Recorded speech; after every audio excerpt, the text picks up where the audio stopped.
యేసుక్రీస్తు పరిశుద్ధ నామములో సన్నిధికి కూడి వచ్చిన అందరికీ నా హృదయపూర్వక వందనాలు.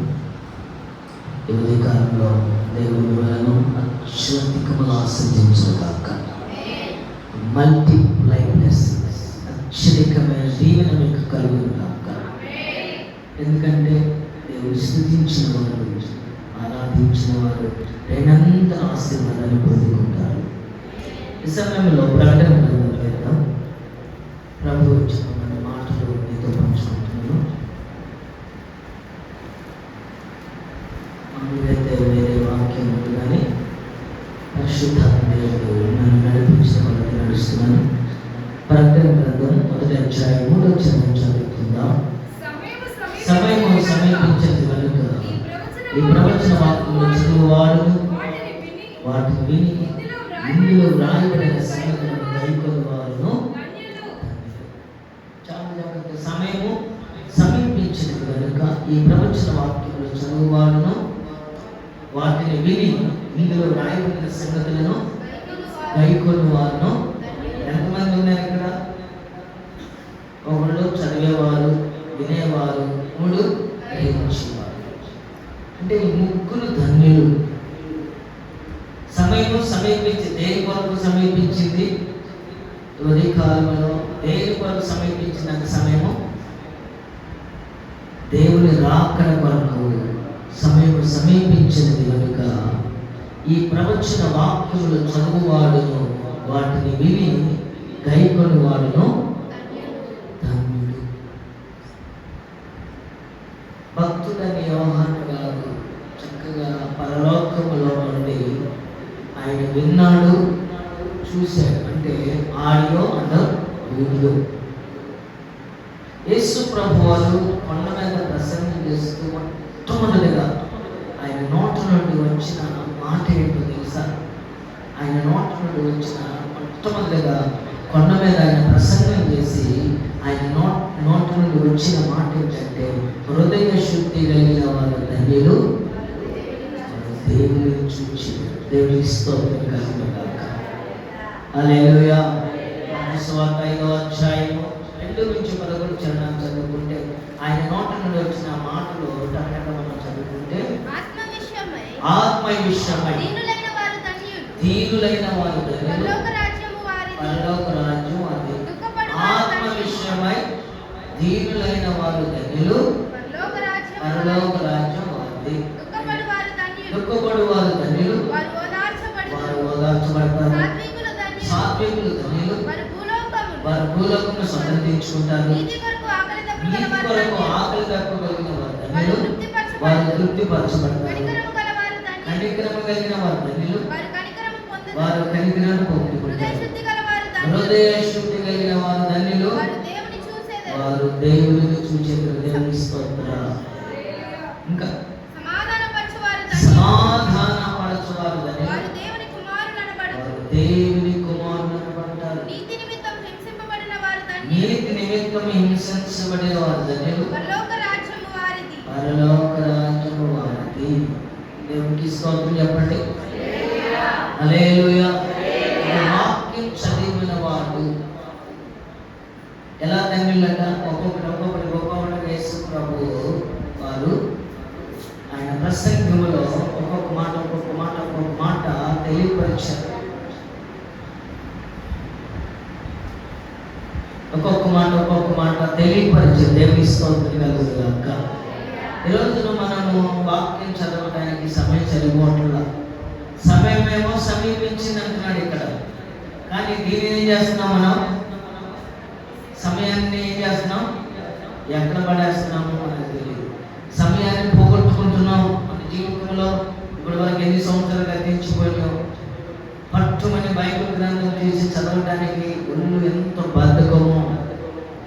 ఏదైనా చేయగలం, ఏదైనా చెందగలం. ఎకరం పొలమైనా నాటగలం, ఎకరం పొలమైనా కోత చేయగలం, ఏ దూర్పు చేయగలం, ఏ పనైనా చేయగలం. కానీ ఎక్కడికి వచ్చేసరికి గుర్తుకు పట్టుకుంటుంది. ఎందుకో తెలుసా? నువ్వు ధన్యతగా రాకుండా సాధారణ నీ మనసుని ఏం చేస్తున్నాడు? మార్చి వేస్తున్నాడు. సమయమేమో దగ్గరకు వచ్చేసింది. ఈ ప్రవచన వాక్యములు చదివినవాడు, వినినవాడు వాటిని గైకొన్న వాడు ధన్యుడు, వారికి పరలోక రాజ్యమున దేవుని స్తోత్రం. హల్లెలూయా, హల్లెలూయా. సమయమేమో గతించిపోతుంది. సమయం ఈ ప్రభువాన్ని చెప్పమన్న మాటలు ఒకసారి ఎప్పుడో చెప్పాను, అయినా మళ్ళా దేవుడు చెప్పమని చెప్పలేక వేరే వాక్యం ఉన్నది. ప్రభువారు నాకు ఆలోచన ఇచ్చినాడు. వాటిని విని గైకొన్న వాళ్ళు ధన్యులు. ఈ రోజున గైకొనే వాళ్ళు చదివేవాడు లేడు. ఏదో ఇక్కడికి వచ్చి 4 మాటలు చదవటం కాదు, చదవమంటే 2 మాటలు చేయటం కాదు. మన వ్యక్తిగత జీవితంలో చదవాలి దేవుని వాక్యం. చదవటమే కాదు, ఏం చేయాలి? వాటిని వినాలి. దేవుని మాటలు వినాలి. ఇక్కడికి ఎందుకు వచ్చాం? ఏమో మీకు బైబిల్ లేదా? మీ దగ్గర ఉందా బైబిల్? లేదా? ఉందిగా. నేను చెప్పలేదు, ఉంది కదా. ఎందుకు వచ్చారు ఇక్కడికి? ఇంటి దగ్గర చదవచ్చు. దేవుని వాక్యాన్ని వినాలి. ఈ సంగతులన్నీ మనం ఏం చేయాలి? నమ్మేసుకుంటూ గైకొనాలి. వీటి ప్రకారంగా మనం గైకొంటే అప్పుడు ధన్యతగా మార్చబడతాం. అంతేగాని వచ్చాను వెళ్ళాను మీటింగ్స్ పెడతా ఉంటారు ఖర్చులు పెట్టి. మనం ఎప్పుడు వెళ్తాం? ₹1,00,000 ఖర్చు పెట్టి పెడతాం. సీరియల్ అయిపోవాలి. మరీ దారుణం. మన ప్రాంతంలో మన మీటింగ్లో 2018 దాకా పెట్టాం. 2019లో నేను ఇజ్రాయెల్ దేశం వెళ్ళాను. వచ్చిన 2 రోజులకి 3 రోజులకు కరోనా వచ్చింది. నేను ఇజ్రాయెల్ దేశం ఒక 2 రోజుల ముందు మాకు లేట్ అయితే నేను అక్కడ ఆగిపోవాల్సి వచ్చింది. దేవుడు చూడండి ఎంత ప్లాన్గా తీసుకెళ్ళాడు. ఇజ్రాయెల్ దేశము 3 దేశాలు చూపించాడు దేవుడు. ఇజ్రాయెల్ దేశం చూశాను, యోర్దాను చూశాను, ఐగుప్తు చూశాను. ఈ 3 దేశాలు మొత్తం యేసు ప్రభు వారు ఎక్కడ సంచరించిన ఆ ప్రాంతాలన్నీ సందర్శించి వచ్చాము. ఇది వెళ్ళేటప్పుడు మద్రాసులో ఎక్కాం ఫ్లైట్. తిరిగి వచ్చినప్పుడు హైదరాబాద్లో దిగాం. ఇంటికి వచ్చిన 3-4 రోజుల తర్వాత కరోనా సంభవించింది. దేవుడి బిడ్డలను దేవుడు విడిచిపెట్టి ఆయన మాట విన్న వారిని, ఆయన వాక్యమును చదివి విని వాటిలో ఉన్న ప్రవచన వాక్యములు వాటిని గ్రహించి గైకొన్న వాడిని దేవుడు విడిచిపెట్టడు. దేవునికి స్తోత్రం కలుగును గాక. మీటింగ్స్ పెడితే ఖర్చు పెట్టి సువార్త ప్రకటించాలని అనేక దైవ సేవకుల మందిని తీసుకొస్తే మనకి అంత లెక్కలేనితనం. అంటే సీరియల్ చూసి వచ్చి ప్రార్థనకు వస్తే నీకు ఏమన్నా ఆశీర్వాదం ఉంటుందా? ఏమన్నా ఉంటుందా? మరి నేను వాక్యాన్ని ఉన్నట్టుగా బోధిస్తున్నాను. ఉన్నట్టుగా వాక్యం ఒకరికి తగలవచ్చు. ఇది నేర్పించింది. నీ ముందుకు వచ్చినప్పుడు ఒకవేళ పరిస్థితులు ఉంటే దిద్దుకో, ఆశీర్వదించబడతావు, సర్దుబాటు చేసుకోవాలి. దేవుని మాటలు నీ ముందుకు వచ్చినప్పుడు నువ్వు దిద్దుకుంటే నువ్వు ధన్యురాలుగా మార్చబడతావు. అప్పుడు కరోనా అని భయపడ్డాం. వార్తల్లో విని చేతులు 5 నిమిషాలు కడుక్కోమంటే కడుక్కును భయపడ్డాం. పేపర్లో వేసిన చదివి ఏం చేసే వాటిని మనసును పెట్టుకుని పనిచేసాము. ఇప్పుడు ఈ వాక్యం విని చదవటం కాదు, కొంతమంది చదువుతారు కానీ వాటిని గైకొనాలి. చదివే బ్యాచ్ ఉంది కాదంటారు, కానీ గైకొనాలి. వాటి ప్రకారం జీవించాలి. ఇది చదవటానికి మాత్రమే నవల కాదు, ఇది చందమామ కథలు కాదు. ఇది ఉన్నట్టుగా జరిగినది జరుగుతున్నది జరగబోతున్న విషయాలు ఇందులో రాయబడి ఉన్నవి. ఈ ప్రకారం నడుచుకున్నవాడు పరలోక రాజ్యములు వారసులుగా మార్చబడతాడు. ఆమేన్. కరోనాను భయపడ్డాం. గవర్నమెంట్ చెప్పిందల్లా చేశాం. గవర్నమెంట్ చెప్పిన మాట విన్నావు కానీ దేవుని మాట వింటున్నావా? ఇందులో రాయబడిన ప్రతి మాట నువ్వు ఎలా జీవించాలి, నువ్వు ఎలా ఉండాలి, నువ్వు ఎలా బ్రతకాలి, ప్రతిదీ రాయబడింది. ఈ రోజున ఏం చేస్తున్నామంటే ఆచారాలు మాత్రం బాగా చేస్తున్నాం.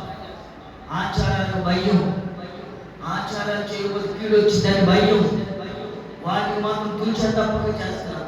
దేవుని వాక్యముల ప్రకారం చేస్తున్నామంటే ఏ మాత్రం చేయట్లేదు. నువ్వు వచ్చి వెళ్ళినంత మాత్రం కాదు కానీ వీటిని చదవాలి, వినాలి, గైకొనాలి.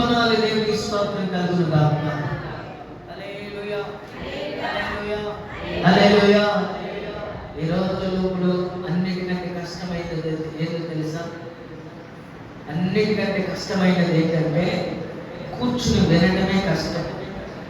చాలా మంది కూర్చుని వినేటట్లేదు. కొంతమంది అన్ని పాటలు పాడి పాడి పాడి పాడి పాడి అన్నీ బాగానే ఉంటాయి. వాక్యం దగ్గరికి వచ్చేసరికి పావుగంట కూడా చెప్పాలి. వాక్యం అనేది వెన్నెముక లాంటిది, ఉపదేశం అంటే వెన్నెముక. నువ్వు నిలబడాలన్నా, నువ్వు తిరగాలన్నా, నువ్వు ఆస్వాదించబడాలన్నా, నువ్వు లేఖనెత్తబడాలన్నా వాక్యము చాలా ప్రాముఖ్యం. ఈరోజున వాక్యము లేకుండా, వాక్యము నుంచి ఒక గంట లేదా ఒక అరగంట వాక్యం బోధిస్తే ఇందులో వినడానికి అల్లాడిపోతుంది. సినిమా ఎన్ని గంటలో ఉంటుంది? పనికిరాని దానికోసం 2.5-3 గంటలు నోరు తెలుసుకుని చూస్తూ ఉంటాం. దేవుడి వాక్యాన్ని వినాలి. అందులో సాతాను అడిగినాడు, వాడు 3 ఏజెంట్లు ఉంటారు. ఒకడు రానివాడు, రెండోవాడు, మూడోవాడు. అది వాడు పని చేస్తున్నాడు. వాడి సమయము కొంచెమేనని బహు క్రోధము కలిగి ఎర్రబీగుతున్నాడు. వాడి పని మర్చిపట్ట మన పని మనం చేస్తాము. ఏమాత్రం మన పని ఏంటి? లోకంలో సాతానుగాడి పని అయితే మర్చిపో, సాతానుగాడి పనులు అయితే మర్చిపో, లోకంలో ఉన్న పనులు మర్చిపో. దేవునికి స్తోత్రం కలుగుగాక. హల్లెలూయా. ఈ కష్టమైన దానిని చేయగలిగిన వాడు ధన్యుడు. ఆమేన్. వింటే ధన్యుడు అవుతాడట. ఎందుకు వినాలి? వింటే ఏమి కలిగింది? మొట్టమొదటి మాట చదువుకుందాం. ఈ ఎందుకు వినాలి? దేవుని మాటలు వింటే ఏమి కలిగిందంటే మొదటి మాట చదువుకుందాం. వినుట వలన విశ్వాసం కలిగింది. దేవునికి స్తోత్రం కలుగుగాక. వినుట వలన విశ్వాసం కలిగి. యోహాను సువార్త 5వ అధ్యాయము, యోహాను సువార్త 5వ అధ్యాయము 24వ చరణం చదువుకుందాం.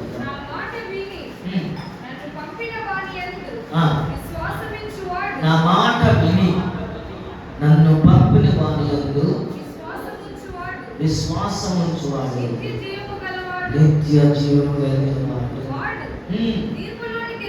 ఎక్కడికి రాడట? తీర్పులోకి రాకుండా మరణంలో నుండి జీవములోనికి దాటి ఉన్నాడని నిర్ణయించుగా యేసు ప్రభువారే అంటున్నాడు. నా మాట విని నన్ను పంపిన వాని యందు విశ్వాసముంచువాడు నిత్య జీవము కలిగిన వాడు. దేవునికి స్తోత్రం. హల్లెలూయా. వినుట వలన ఏం కలిగింది? ఆ విశ్వాసం ఏమైంది? అభివృద్ధి. ఆ అభివృద్ధి అయిన విశ్వాసం వలన నిత్య జీవం కలిగింది. ఆయన మాట వినాలి. యేసు ప్రభు వారు చెప్తున్నారు, నా మాట వినాలి. ఇప్పుడు ఇది వాక్యమే. ఆది యందు వాక్యం ఉండెను. ఇప్పుడు వాక్యం చెబుతున్నా, నా మాట కాదు, నేను నిలబడిన నా మాట కాదు, ఆయన మాట చెప్పడానికి నేను నిలబడ్డాను. ఇప్పుడు ఎవరిని చూడాలి? ఇప్పుడు మీరు ఆ మాటని వినాలి. ఆ మాట ఎవరితో చూడాలి. అప్పుడు మీకేం కలిగింది? వినుట వలన. అది వినకుండా దాటిపోయారనుకో విశ్వాసం కలిగింది. విశ్వాసం కలిగిన వాడు నిత్య జీవమును పొందుకుంటాడు. వాడు మరణములో నుండి ఎక్కడికి వెళ్తాడు? జీవములోనికి వెళ్తాడు. వాడు తీర్పులోనికి రాడు. దేవునికి స్తోత్రం. తీర్పులోనికి రాడు. రేపు తీర్పు ఉన్నది. మనకు ప్రతి ఒక్కరి కొరకు తీర్పు ఉన్నది. ఎందుకు వినాలి? ఎందుకు విశ్వసించాలి?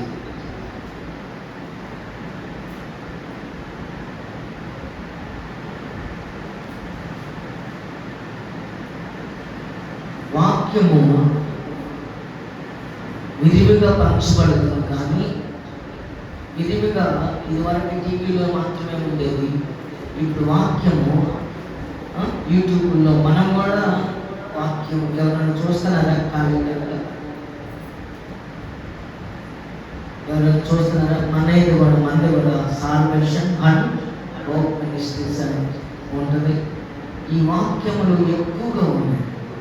కానీ ఈ రోజున వాక్యం వినడానికి సమయం ఉందంటే ఏం చూస్తున్నాం? చూడకూడనివి ఎక్కువ చూస్తున్నాం, చూడరానివి చూస్తున్నాం. చూడాల్సింది, గ్రహించాల్సింది, చదవాల్సింది విడిచిపెడుతున్నాం. వాక్యానికి సమయం వేయలేకపోతున్నాం, సమయాన్ని వేయలేకపోతున్నాం. ఒక ముసలామె ప్రార్థనకు వస్తూ ఉంటుంది. ఆమెకి భర్త చనిపోయాడు. ముసలాం అంటే ముసలామే కాదు. నేనేదో ముసలాం అంటే అత్త కోడలో కొడుకు. చూడండి సరిగ్గా, ఆమె మందిరానికి రావడానికి ఆ రోజుల్లో, నేను చెప్పేది 30 ఏళ్ల క్రితం సమయం చెప్తుంది. ఆ రోజుల్లో ఆమె మందిరానికి రావడానికి ఆటోకి 5 రూపాయలు, రిక్షాకి 5 రూపాయలు అవుతుందంట. రిక్షాకి 5 రూపాయలు అంట. రావడానికి 5, పోవటానికి 5 ఖర్చు అయిందంట. ఆమె ప్రాంతానికి రావాలని బలాస అంట. కోడలు అంటుందంట, నీకు అన్నం పెడతామే దండగా, మళ్ళీ నీకు డబ్బులు ఇవ్వటమా అని తన కుమారుని కూడా మాట్లాడనీయకుండా ఆ పెత్తనం చెలాయిస్తుంది. పెత్తనం చెలాయిస్తున్న సమయంలో, చెలాయిస్తున్న సమయంలో ఏంటి ప్రార్థనకి రావట్లేదు. కొన్ని వారాల నుంచి ఎప్పుడు చాలా ఆసక్తిగా ఉంటారు కదా, ప్రార్థనకు వచ్చే మనిషి కుట్రాలని సేవకుడు రోజు వాళ్ళ ఇంటికి వెళ్ళాడు. ఇంటికి వెళ్ళి ఏందమ్మా ప్రార్థనకు రావట్లేదంటే, అయ్యా నేను రావటానికి ఒక 5 రూపాయలు ఖర్చు అయింది, వెళ్ళటానికి ఒక 5 రూపాయలు ఖర్చు అయింది. మరి మీ చేతిలో ఎంతో కొంత పెట్టాలి కదా, సేవకుడి చేతిలో ప్రార్థన చేయించుకోవాలి కదా, మరి ఈ డబ్బులు లేక నేను రాలేకపోతున్నాను అయ్యా అన్నాడు. అందంట దేవుని స్తోత్రం. అప్పుడు ఆ సేవకుడు ప్రార్థన చేసి వెళ్ళిపోయిన కొన్ని రోజులకి ఆమె అక్క కొడుకున్నాడంట. అక్క కొడుకు వచ్చి, విన్నాం నీ ఆస్తిని మేము దోచేసుకున్నాం, మా నాన్న దోచేసుకున్నాడు, ఆయన చనిపోయాడు, నేను పండుకుంటే నాకు నిద్ర పట్టట్లేదు, ఒకటే కలవరాలు, ఒకటే టెన్షన్లో ఇల్లు చూస్తుంటే నాకేదో కలవరంగా ఉంది. ఆ ఇల్లు అంట ఆమెదంట వాళ్ళు దోచేస్తున్నారు. ఇక లాభం లేదు, నా మనసు చికాకు ఉంది, నా జీవితం ఏమైపోయిందో నాకే తెలియట్లేదు అని దబ పెన్నాం దగ్గర, సొంత పెన్నాం దగ్గరికి వచ్చి, పెన్నాం నేను ఇంటి నిమిత్తం నేను 50,000 నీకు ఇవ్వాలనుకుంటున్నాను. దేవుని స్తోత్రం చెప్పండి. హల్లెలూయా. 50,000 నీకు ఇవ్వాలనుకుంటున్నాను.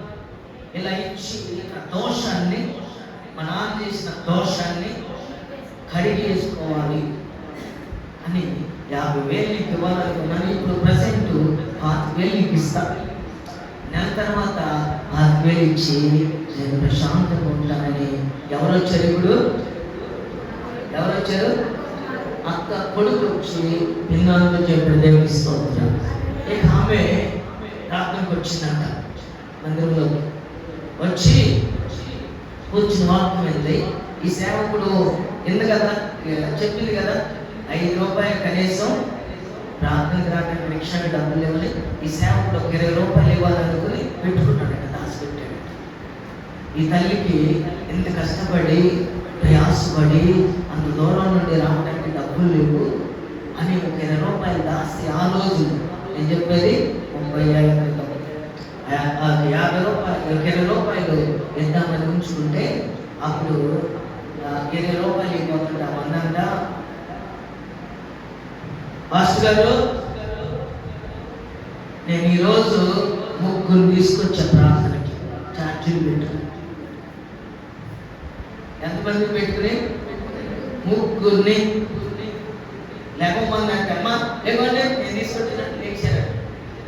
ఎవరు తీసుకొచ్చారు? అంతకుముందు ఏమికి 5 రూపాయలు డబ్బులు లేవు, ఈయన 20 రూపాయలు ఇద్దామని ఉంచాడు. ఇప్పుడు ఆమె ఏం చేసింది? 5,000 తీసుకొచ్చి వాళ్ళ కొడుకు, వాళ్ళ అక్కగారి కొడుకు తీసుకొచ్చి ఇస్తే ఎంతమంది తెచ్చింది? రేపు వారం 7 మందిని తీసుకుంటా. నా ఖర్చులు పెట్టుకుని దేవుడు నాకు ఇచ్చాడు. స్వార్థ కొరకు ఆమె వాక్యం ఏంది, అందులో ఉన్న విషయాన్ని గైకొంది, అందులో ఉన్న ఆశీర్వాదాన్ని. సాతాను గాడు ఆమె చేతిలో ఏం లేకుండా చేశాడు, డబ్బులు లేకుండా చేస్తే సేవకుడు ప్రార్థన చేసిన తర్వాత ఆమెకి ఎంత వచ్చినాయి? 5 రూపాయలు లేని మనిషి ఎంతకు వచ్చినాయి? ఇప్పుడు సంగతి గారు నేను చెప్పేది ఎన్ని సంవత్సరాల క్రితం, 30 సంవత్సరాల క్రితం 5,000 ఇస్తే దేవుడి సేవకుడు. ఇప్పుడంట కొడుకు కోడలు అసలు కాలు కింద పెట్టనీయట్లేదంట. ఏమున్నాయి చేతులు? దేవుడి పనిని ఎవరైతే ఆశపడి వస్తున్నారో ఈ ఉదయకాలంలో వారిని ఆస్వాదించబోతున్నాడు. కష్టంలోకి వచ్చే మేము ప్రార్థన చేసుకున్నాడు, ఈరోజు తినడానికి చేతులు డబ్బులు అనుకున్నాము. అట్లాంటి వాళ్ళు లేదని నేను అనుకున్నాను. ఒకవేళ ఉంటే దేవుడు మేము సర్వ సమృద్ధిగా ఆస్వాదించబోతున్నాడు. ఎలా ఉంటే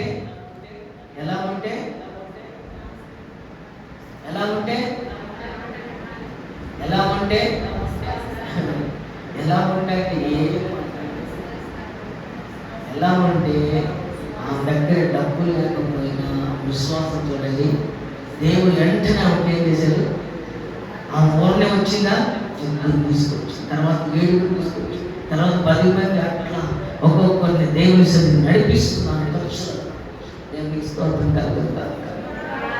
చాలా మంది ఉన్నారు అలా వాక్యం నిర్మించి డబ్బులు ఖర్చు పెట్టి వాక్యం నిర్మించే వాళ్ళు ఉన్నారు. దేవునికి స్తోత్రం. హల్లెలూయా, హల్లెలూయా. అక్కడ సందులో ఒక ఆమె ఉంది, మా అమ్మ. డబ్బులు ఇచ్చి జనాలను తీసుకెళ్ళి వాక్యం నిర్మించేది. ఆమె ఆ పొలం మొత్తం ఆమెకు వచ్చే డబ్బులు మొత్తం ఖర్చు పెట్టింది సేవకి. అవును, ఆమెకి ఇప్పుడు ఎన్ని డబ్బులు వచ్చాయో, ఆయనకి 2 జీతాలు వచ్చి ఎవరు ప్రార్థనకి రాకపోయినా వాళ్ళని తీసుకొచ్చి నాకు వాక్యం వినిపించేది.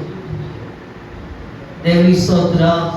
ఆమె ఎప్పటికీ బ్రతికే ఉంది, ఆశీర్వదించబడుతూనే ఉంది. దేవుని స్తోత్రం కలుగుతా. ఆ మరి కడుపులో పుట్టిన బిడ్డలందరూ దీవించబడ్డారు, అభివృద్ధి పరచబడ్డారు. అలాగే మా పెద్దమ్మ రాజమ్మ గారు, ఆమె కూడా అదే పని చేసేది. నేను చెప్పే ప్రతి మాట యథార్థమైనది. ఎవరి దగ్గర మీటింగ్లకు వెళ్ళాలంటే ఎవరి దగ్గర డబ్బులు లేకపోతే నేను పెట్టుకుంటానండి. పెట్టుకుని మరి ఎంకరేజ్, ప్రోత్సహించి రండి రండి రండి రండి రండి రండి. ఆమెతోనే పోకూడదు ఆ కుటుంబంలో. నా బాధ అదే, ఇంకేం లేదు. ఆమెతోనే పోకూడదు.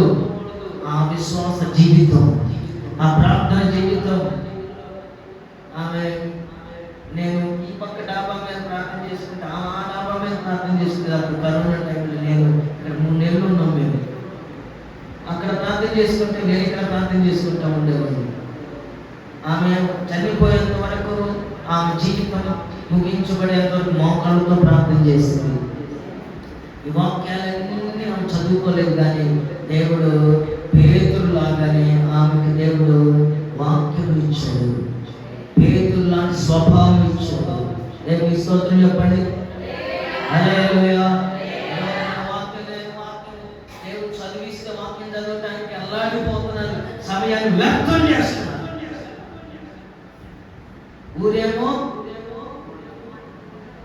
ఎప్పుడు వెళ్ళిపోతామని చెబుతుంది, కాడేమో నువ్వేమో ఈ జలము చెట్ల కింద శ్యామల కింద రోజు గడిపి రేపు నువ్వు తీర్పులో పిల్లలు ఏమి సమాధానం చెప్తావు?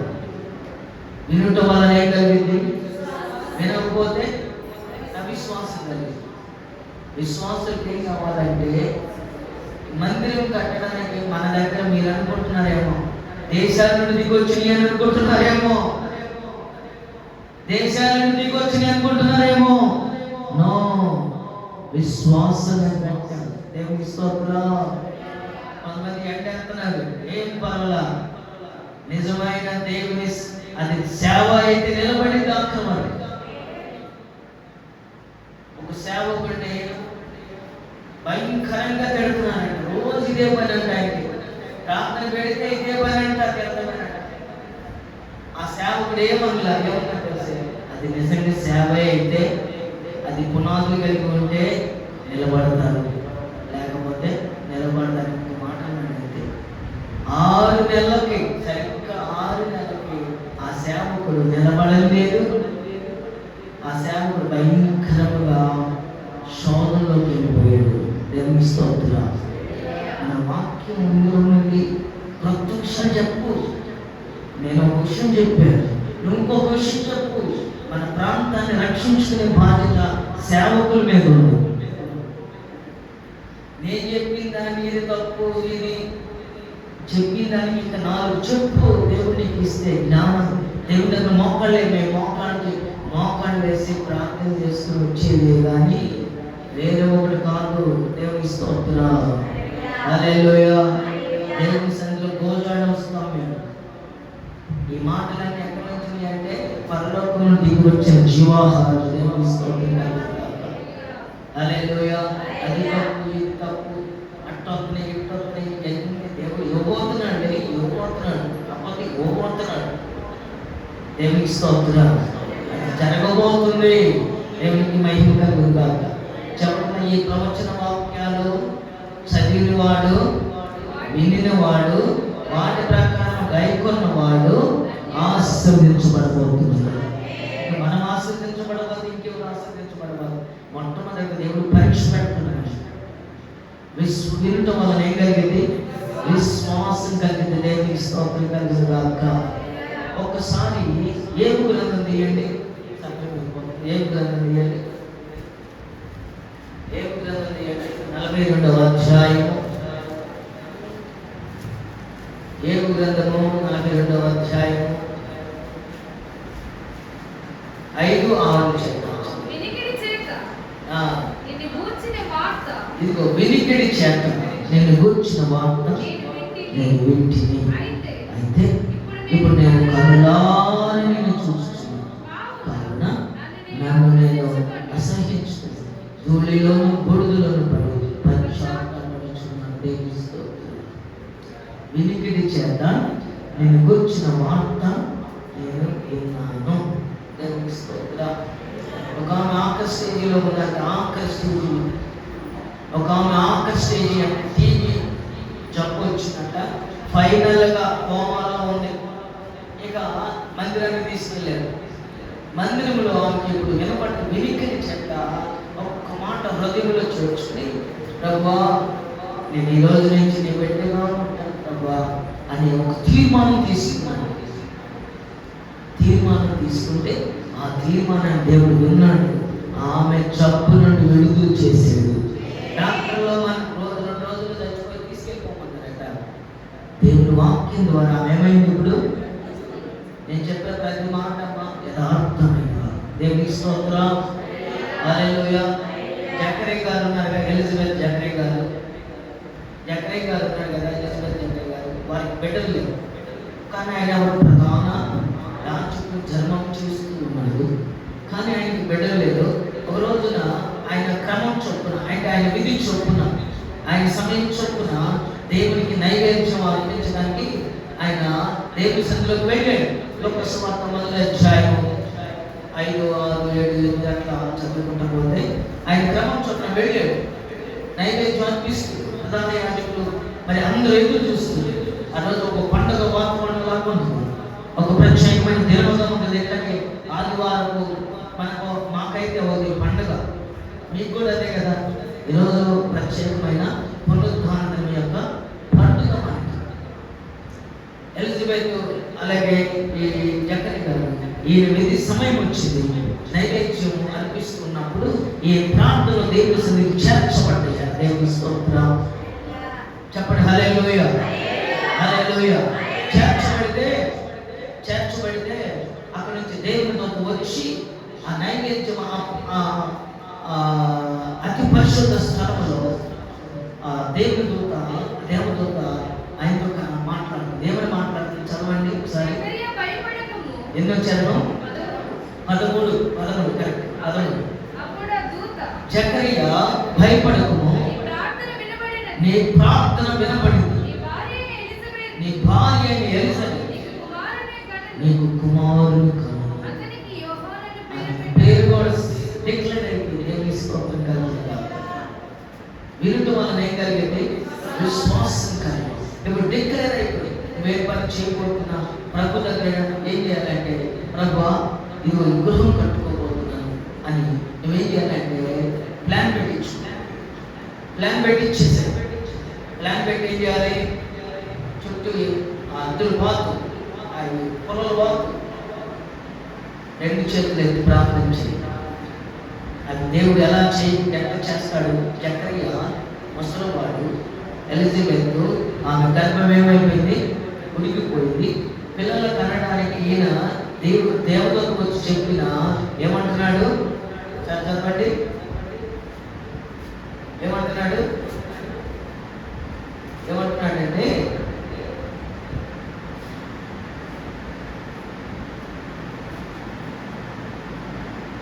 20 చదవండి. మరియు నా మాటలు వాటి కాలమందు నెరవేరును, నీవు వాటిని నమ్మలేదు కనుక ఈ సంగతులు జరుగు దినము వరకు నీవు మాట్లాడక మౌనమయ్యు అంటే మోముడవయ్యుండు. దేవునికి స్తోత్రం. 18 చదవండి. జకర్యా అంటున్నాడు, ఇది నాకు ఎలాగూ తెలియను, నేను ముసలివాడు, నా భార్యయు బహుకాలం గడిచినదని ఆ దూతతో చెప్పాడు. దేవునికి స్తోత్రం. ఇది ఎలాగూ సాధ్యమంటే దేవునికి సాధ్యమా? దేవునికి సాధ్యమా? దేవునికి సాధ్యం. ఇప్పుడు మనకున్న పరిస్థితిలో, నీకున్న పరిస్థితి నీవు నీ వల్ల కావట్లేదా? దేవునికి సాధ్యం. దేవునికి చెప్పు. జకర్యా గారి ప్రార్థనలో దేవుని సన్నిధి, ఎలిజబెత్ జకర్యా ప్రార్థనలో ప్రభు సన్నిధి చేర్చబడ్డాయి. దేవుడు దేవదూతను పంపించాడు. దేవదూత అంటే సేవకుడు అని అర్థం. నీవు ఎప్పుడైతే స్తుతిస్తున్నావో అప్పుడు సేవకుడు వాక్యం ద్వారా నీతో మాట్లాడుతున్నాడు. అంటే సేవకుడు మాట్లాడాడు, వాక్యం నీతో మాట్లాడుతా ఉంటుంది. దేవుని స్తోత్రం. నీకు అసాధ్యమైనది ఏదైనా ఉంటే దేవుడు దానిని సాధ్యపరుస్తాడు. దేవుని మాట నమ్మాలి. నమ్మకపోతే ఏమైంది? ఇక్కడ జకర్యా యొక్క నోటిని దేవుడు ఏం చేశాడు? మోగొండు చేశాడు. దేవుని మాట నమ్మాలి. దేవుని స్తోత్రం కలుగుతుందాక. హల్లెలూయా. దేవుని మాట నమ్మాలి. నమ్మండి. దేవుని కార్యం జరిగించబడుతున్నాయి. దేవుని కార్యం ప్రశస్తంగా నడిపించబడుతున్నాయి. తర్వాత గర్భం ధరించి మనం తెలుసు, యోహానని పేరు పెట్టిన విషయాలు. తర్వాత వాళ్ళందరూ వేరే పేరు పెట్టబోతుంటే వాళ్ళ మీద రాసి మనందరూ తెలిసి విషయాలు. అంత లోతుగా నేను వెళ్ళలేదు, కానీ దేవుని మాట మీరు నమ్మినట్లయితే దేవుని కార్యం చూస్తున్నాక. అయితే మనం ఒకటి చేయాలి, బట్ కండిషన్ ఉంటుంది. దేవుని వాక్యాన్ని ఏం చేయాలి? నిరంతరం నువ్వు చదవలేకపోతే చదివించుకోవాలి. నువ్వు చదవలేకపోతే ఏం చేయాలి? ఏమన్నా చదివించుకోవాలి. ఎవరైనా పిల్లలు ఉంటే చదివించుకోవాలి. వాక్యం వినటం వల్ల ఏం జరిగింది? విశ్వాసం. దేవుడు కార్యం జరిగిస్తాడు. ఈ రోజు వరకు నువ్వు ఎక్కడ వేసినట్లు ఉన్నామంటే నీలో ఇది లేదు, విశ్వాసం లేదు, నడవడిక లేదు, వాక్యం లేదు, వినటం లేదు, గ్రహించడం లేదు, గైకొనడం లేదు, వారి ప్రకారంగా నడిపించబడడానికి కారణం ఏంటంటే నీ వాక్యంలో నువ్వు. అందుకని ఆత్మ చెప్పు సంగతులు సంఘములతో చెవులు గల వాళ్ళు. అంటే మన చెవులు లేవా? ఎందుకు లేవు? త్వరలో చెవులు. ఏ చెవులట? దేవునికి స్తోత్రం. నేను లోతుగా వెళ్ళలేదు. ఇంకొక మాట చదువుతూ మనం ముగించుకోబోతున్నాం. వింటు వలన ఒకటి విశ్వాసం కలిగింది, రెండవది వింటు వలన గ్రహింపు కలిగింది. చదవండి. మార్కు సువార్త 7వ అధ్యాయము 14 చదువుకుందా. అప్పుడు ఆయన జనసమూహమును మరల తన యొద్దకు పిలిచి, మీరందరూ నా మాట విని గ్రహించుడి. దేవునికి స్తోత్రం కలుగుతుంది. ఇక్కడ రాయబడిన మాటలు మళ్ళా మనం చదువుకుంటే అప్పుడు ఆయన జనసమూహమును మరలా తన ఎదురు పిలిచి మీరందరూ నా మాట విని గ్రహించమంటారు. గ్రహిస్తోందిరా. హల్లెలూయా, హల్లెలూయా. గ్రహించాలి. వినడం దేని కొరకు అంటే వినడం దేని కొరకు? గ్రహించాలి, గ్రహించాలి. ఒక ఆమంట రాత్రికి వస్తేనే దేవుడు ఉన్నాడా, ఇంట్లో లేడా, రాత్రికి వస్తేనా, మందిరంలోకి వస్తేనా, ఇంట్లో లేడా అని ఆమె ఏం చేసినాక ఒక ఆదివారం ఇంట్లో పెట్టింది. అంటున్నాడు ఆమె ఒక్కతే చేసుకుంది, తలస్నానం చేసుకుంది, రెడీ అయింది, చక్కగా మోకరించింది, మొదటి ప్రార్థన చేసుకుంది. నేను పాడుతాను. ఏమని పాడుతుందో తెలుసా? నాతో నీవు మాట్లాడినచో బ్రతికేదను నా ప్రియుడా, నా హితుడా, నా ప్రాణనాథుడా, నా రక్షకా, నాతో నీవు మాట్లాడచ్చు బ్రతికేదను ప్రభు అని పాడుకుంటూ ఏదో కలుపు పడుతున్నారు. ఎవరైనా పోతే తన భర్త ఆయనే. ఆయనే ఏం చెప్పాడు తెలుసా? వచ్చాడు, వెళ్ళి పెట్టు అన్నాడు. ఏం పెట్టమన్నాడు? వెళ్ళి పెట్టు. ఏమో తిట్టుకుంటాం, లోపల తిట్టుకుంటాం, లోపల తిట్టుకుంటాం అది ఎందుకు ఆటకంటే వచ్చాడుగా. వెళ్ళి తగ్గినట్టు వేడి పెట్టింది, బాగా గ్యాస్ పెట్టి వచ్చి వాళ్ళ పాట పాడుతుంది. ఇక తప్పిపోయినా అని ఇక పాట పాడుతా ఉంటాయి. మసిపోయి నేను పెట్టు అన్నాడంట. ఏది బాత్రూంలో మళ్ళా ఈ పాట ఆడబెట్టి మళ్ళా వెళ్ళి మసల కాలే నీళ్ళు బాగా ఎత్తుకెళ్ళి బాత్రూంలో బకెట్లో పోసి చన్నీళ్ళు పోయకుండా వచ్చి మళ్ళా ప్రార్థనలో కూర్చోండి. ఈయన వెళ్ళి చన్నీళ్ళు పోసింది అనుకుని వెళ్ళి ఏం చేశాడు? అంతే నెత్తి మీద గంపు తీసుకుని పోసుకున్నాడు. పోసుకున్నాడు. ఈ పైన తోలు ఉండదు చూడు, ఈ తోలంతా కాలిపోయి తోలంతా బయటకు వచ్చానికి సర్ ఈ యంత్రం కర్ర తీసుకున్నాడు. యంత్రం కర్ర ఆ కోపంతో ఆమెని మామూలు కొట్టలేదు. దేవుని స్తోత్రం. హల్లెలూయా చెప్పండి. హల్లెలూయా. గ్రహించాలి. ఇంట్లో చేసుకుంటాడు, ఇంట్లో చేసుకుంటుందా? చూడండి ఇప్పుడు ఏమైంది? ఇంట్లో చేసుకుంటే ఏర్పరచబడింది. అందరూ సమాజముగా కూడుకొనుట మానుకోకూడదు. ఒక చోట సిద్ధపరచబడే స్థలం ఇది. దేవుని కార్యం జరిగించే స్థలం, ఆయన కలుసుకునే స్థలం ఇది. నీవు వినుట వలన ఏం కలిగింది? విశ్వాసం కలిగింది. దేవుని వాక్యం ద్వారా నీకు విశ్వాసం కలిగింది. రెండవది గ్రహింపు కలిగింది. దేవుని స్తోత్రం కలుగును గాక. ఒక రోజున ప్రభుతో ఈ శిష్యులు ఉన్నారట. యేసు ప్రభుతో శిష్యులు ఉన్నారు. ఓడలో ప్రయాణం చేస్తూ ఉన్నారు. ఓడలో ప్రయాణం చేస్తుంటే మార్కు సువార్త 8వ అధ్యాయము 14వ చరణం నుంచి ఇక్కడ చదివిన మాట జాగ్రత్తగా చదవండి. 14వ చరణం నుంచి 20వ చరణం వరకు. 8వ అధ్యాయము మార్కు సువార్త 8వ అధ్యాయము 14 నుంచి. వారు తినుటకు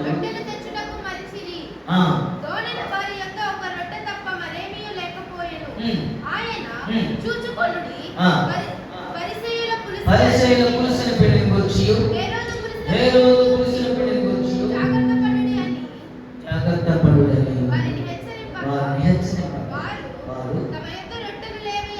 వారు అనుకుంటున్నారు తమ యొక్క రొట్టెలు లేవే అని తమలో తాము ఆలోచించుకోలేదు. యేసు అది మన యొక్క రొట్టెలు లేవని మీరు ఎందుకు ఆలోచించుకుంటున్నారు? మీరు ఇంకను గ్రహింపలేదా? వివేచింపలేదా? మీరు కఠిన హృదయం గలవారై ఉన్నారా? దేవునికి స్తోత్రం కలుగును గాక. దేని గురించి జాగ్రత్త పడమన్నాడు? యేసు ప్రభు వారు వాక్యం ఒక రకంగా బోధిస్తుంటే వీళ్ళ ఆలోచన ఎట్లా ఉంది? అరే మన దగ్గర రొట్టెలు లేవని, రొట్టెలు తెచ్చుకోలేదని చూడరే మనల్ని అంటున్నాడు. ఇప్పుడు వాక్యం మేము చదువుతామంటే మీకు ఏదైనా ధైర్యం అనుకోండి, పక్కన వాళ్ళు వెతుపడుతారు, వీళ్ళు బాగానే ఉంటారు, వాళ్ళు పడుతారు, నిన్నే నిన్నే నిన్నే నిన్నే. ఈ శిష్యులు కూడా యేసు ప్రభు ఆలోచన వేరుగా ఉంది. ఎవరి గురించి జాగ్రత్త పడమంటాడు? పరిసయ్యుల యొక్క పులిసిన పిండి, హేరోదు యొక్క పులిసిన పిండిని గురించి జాగ్రత్త పడమంటాడు. దేవుని స్తోత్రం కలుగును గాక. హల్లెలూయా. ఈ లోకములోని జాగ్రత్త పడమంటాడు. ఇది జాగ్రత్త పడమంటుంది. ఈ లోకము మనల్ని ఏం చేసిందట? పులిసిన పిండి లాగా మనలను ఈ లోకపు ఆచారాలలో నింపింది. మన ఇంట్లో ఎవరైనా ఒక కార్యక్రమం జరుగుతుందనుకో, ప్రజలు ఏమంటారంటే మంచి రోజు చూడు, మంచి రోజు చూడు, మంచి రోజు చూడు. సరే మంచి రోజు మంచిదే, సరే చూసాం, అంతవరకు బాగానే ఉంది. కొబ్బరికాయ పెట్టి చేతులు. అసలు ఇంకో మాట చెప్పాలంటే 5 నెలల వరకు ఎలిజబెత్ దాచబడి ఉన్నట, ఎవరికి తెలియకుండా. ఇప్పుడు ఏం లేదు, 6వ నెల 5వ నెల పోతే ఇది చేస్తారు. ఏమ్మా? శ్రీమంతాలు చేస్తారు. ఎలిజబెత్కి ఏ శ్రీమంతాలు చేశారు? మరియకి ఏ శ్రీమంతాలు చేశారు? 1వ తారీఖు మనకి గురువారం 6 గంటలకు, సాయంత్రం 6 గంటలకి ఆ రోజున ఈ ఎలిజబెత్ గురించి, మరియ గురించి, అలాగే ప్రత్యేకంగా యోసేపు గురించి ప్రత్యేకంగా దేవుడు మాట్లాడబోతున్నాడు. నాకు దేవుడు ఇచ్చిన వాగ్దానం కొంతవరకు సిద్ధపరచుకుంటే దేవునికి మహిమ కలుగును గాక. సాయంత్రం 6 గంటలకి, ఎండాకాలం కాబట్టి సాయంత్రం 6 గంటలకి మనకి ఆ రోజు ఉన్నది. అందరూ పాల్గొందాం. ఆ రోజున మే నెల 1వ తారీఖు మరి ప్రతి ఒక్కరు సిద్ధపడదాం. దేవునికి స్తోత్రం కలుగును గాక. పులిసిన పిండి గురించి చెబుతుంటే మీరు లోకాల గురించి జాగ్రత్త పడమని అంటే వీళ్ళేం ఆలోచిస్తున్నారు? మన దగ్గర లేవన్ను, మన దగ్గర అది లేదన్ను. దేవునికి స్తోత్రం. యేసు ప్రభు చెప్పేదాన్ని గ్రహిస్తున్నారా? గ్రహించట్లా. మరి మీరు కూడా దేవుని వాక్యాన్ని ఏం చేయాలి? గ్రహించాలి. ఎలా ఉన్న వాక్యం? ఒకడు వస్తాడు, తెల్లగా ఉన్నవన్నీ తెల్ల సొక్కాలు వేసినాడు, అందరు పాస్టర్లు అనుకుంటే అట్ట. తెల్లగా ఉన్నవన్నీ పాలు అనుకుంటే అట్ట. తెల్లగా ఉన్నవన్నీ పాలు అంటే జిల్లేడు పాలు కూడా ఎట్లుంటాయి? ఏం చేస్తాయి? జిల్లేడు పాలు మనల్ని ఏం చేస్తాయి? అది ఒక్క ఉపదేశం కాదు. వాళ్ళు బ్రతకడానికి చేసేది ఉపదేశం. అది బ్రతకడానికి వాక్యం చెప్తున్నాను, కానీ దేవుని కొరకు సిద్ధం. ఎందుకంటే దేవుని కొరకు సిద్ధపాటు కలిగి ఉన్నాం. ఈ వాక్యము ఉన్నది ఉన్నట్టుగా బోధించినప్పుడు ఆ రోజుల్లో యేసు ప్రభు వారు ఉన్నది ఉన్నట్టుగా బోధించినప్పుడు ప్రజలు ఏం చేశారు? తిరుగుబాటు చేశారు. స్టెఫన్ ఉన్నది ఉన్నట్టు బోధించినప్పుడు రాళ్ళు తీసుకుని ఏం చేశారు? మన గ్రహింపు ఉండదు. ఎవరు జీవితం అంటే అసలు వాక్యం తెలుసుంటే కదా, వాక్యం మీద మనకు ఆలోచన ఉంటే కదా, ఏది సత్యమేది అసత్యమే తెలియటానికి. దేవునికి స్తోత్రం. పురుషుల పిండి గురించి ఏం చేయాలట? మనకి 20, 30, 50, 40 ఇన్ని సంవత్సరాలు ఆత్మీయ జీవితంలో కానీ పురుషుల పిండి గురించి తెలియజేస్తున్నాం. ఈ లోకపుని గురించి జాగ్రత్త పడుతుంది. దేవునికి స్తోత్రం కలుగును గాక. హల్లెలూయా, హల్లెలూయా, హల్లెలూయా, హల్లెలూయా. ఒక సంఘములో ఒక విశ్వాసం ఉంది. ఆ విశ్వాసి మాటి మాటికి ఇంటికి వెళ్తుందంట. మాటి మాటికి ఇంటికి వెళ్తుందంట. వెళ్తుంటే సేవకు చెప్పాడమ్మా వెళ్ళబాకు అన్నాడట. ఏమన్నా సేవకు తింటారా మీరు? తిరుగుబాటు చేస్తారు. సేవకుడు చెబితే ఏమంట? నేను కన్నా, అవును నేను మన మందిరాన్ని తెచ్చా, నేను రక్షించనని మాటి మాటికి ఇంటికి వెళ్తున్నాను, మాటి మాటికి ఇంటికి వెళ్తున్నాను, మాటి మాటికి ఇంటికి వెళ్తున్నాను. ఒక రోజంట భార్య లేదు, ఆ ఇంటికి భార్య లేదంట. ఆ ఇంటికి వెళ్ళే మనిషి, ఆ ఇంటికి వెళ్తుంది కదా ఒక విశ్వాసి, ఆ ఇంట్లో భార్య ఊరికి వెళ్ళింది, అంటే ఊరు వెళ్ళిందంట. ఎవరున్నారు? ఎవరున్నారమ్మా? నా వైపు చూడండి అమ్మా. ఇతన్ని చెప్పేటప్పుడు నా వైపు చూడాలి, వాక్యం చదివేటప్పుడు మాత్రమే మీరు చూడాలి. ఎవరున్నారు? భర్త ఉన్నాడు, ఆ ఇంటి భర్త ఉన్నాడు, యజమాను. అన్నయ్య అనుకుంటే పాపం విశ్వాసి, అన్నయ్య వందనాలు, వదినమ్మలేదా అంట పోయిందంట. ఏది మాటి మాటికి వెళ్తా మళ్ళా కాసేపు ఏమో లేదు, ఆ టైంకి వెళ్ళిపోయింది. ఏమో సరే సరేలే అన్నయ్య వదినమ్మ లేదు కదా, సరే నేను ఇంటికి వెళ్తున్నాను కానీ ఇంటికి వెళ్ళబోతా మెట్లు దిగుతుందంట. ఎంతలో వదిలిమ రానే వచ్చింది, దగ్గరకు వచ్చింది. ఏమే నేను లేకుండా చూసి చెప్పండి, నేను లేకుండా చూసి మిగతా కథ అర్థమైంది కదా. నేను లేకుండా చూసి ఈ విధంగా వస్తున్నావా, ఈ విధంగా చేస్తున్నావా అని ఇక చూడు గొడవ పెట్టుకుని భర్తను పిలిచి నాడు రోడ్డు మీదకి లాగిందంట. దేవుని స్తోత్రం. అది కాదమ్మా, ఆయనకి పేపర్ పిచ్చోడు అంట. ఆ ఇంటికి వెళ్ళబోడు. ఏ పిచ్చోడు? ఈనాడు పేపర్ చదువుతాడంటే అయిపోయిన కదా సాక్షి అయిపోయిన ఆంధ్రజ్యోతి ఆంధ్రప్రభ పేపర్ మొత్తం చదివి పిచ్చోడట. ఈ పేపర్ చదువుకుంటున్నాడు, ఏమొచ్చింది? అది వచ్చింది. ఎంతకాలం జరుగుతుంది అందంట. ఎంతకాలం జరుగుతుంది? ఈయనకంటే కోపం వచ్చి జాబ్ చేసాడు. ఇంట్లోకి వెళ్ళి పేపర్, నా చావుకి వాళ్ళని ఎలిజబెత్తే కారణం, ఆ పేరు ఎలిజబెత్తే కారణం రాసి పాడేసింది, ఊరి పెట్టుకుంది. పోలీసులు వచ్చి పేపర్ చదివి ఎవరు కారణం? తెలవండి అనుకుంటుగా. ఎలిజబెత్ అంటే ఎవరు? ఆ విశ్వాసం. మాటికి సేవకుడు చెప్పాడే, వెళ్ళబాకమ్మా, మాటికి వెళ్ళకూడదమ్మా, మాటికి వెళ్ళకూడదమ్మని చెప్పిన ఇలా నేను రక్షించాం, నేను ప్రాబ్లం తీసుకొచ్చిన వెళ్ళిందే. ఇప్పుడు ఏమొచ్చి పడింది? ఏం శోధన? ఇది మామూలు శోధన. శోధన అంటే ఓటే బాగుంది. ఎక్కడ వచ్చి పడి ఇప్పుడు నా చావు కారణం ఎవరి పేరు రాసింది? సేవకుడు మాట వింటే మీరు గ్రహించాలి ఎందుకు చెప్తున్నాడు. దేవుని స్తోత్రం. బాగుపడతారు. దేవుని స్తోత్రం. హల్లెలూయా. అందుకనే మనము దేవుని మాటే సేవకుడు మాట వినండి. వీటిలో ఏ కార్యక్రమం జరుగుతుందో సేవకులు సంప్రదించండి. అంతేగాని దుష్టుల ఆలోచన చూపున్నాడు వాళ్ళకి అడగబాకండి. దేవుని స్తోత్రం. వాళ్ళు ఏం చెబుతారంటే మొత్తం లోకంలోనే మొత్తం అంటారు. విశ్వాసం ఎక్కడుండాలి? విశ్వాస పరిశుద్ధులతో ఆలోచిస్తూ దేవుని సేవకులను అడగాలి. ఒక్కడు కూడా అడిగినా పాపాలు. దేవుని స్తోత్రం. మూడో మాట, ఆఖరి మాట, ఒక మాట చదువుకుంటున్నాం. యోహాను సువార్త 10వ అధ్యాయం 4వ వచనం. యోహాను సువార్త 10:4. అతడు తన సొంత గొర్రెలన్నిటిని వెలుపలికి నడిపించుకున్నప్పుడల్లా వాటికి ముందుగా నడుచును. గొర్రెలు అతని స్వరమే కనుక అవి అతనిని మూడోది వెంబడించాలి. మొదటి విరుట వలన ఏం కలిగింది? రెండవది, మూడవది వెంబడించాలి. దేవుని స్తోత్రం. హల్లెలూయా. గొర్రెలంటే మీరే.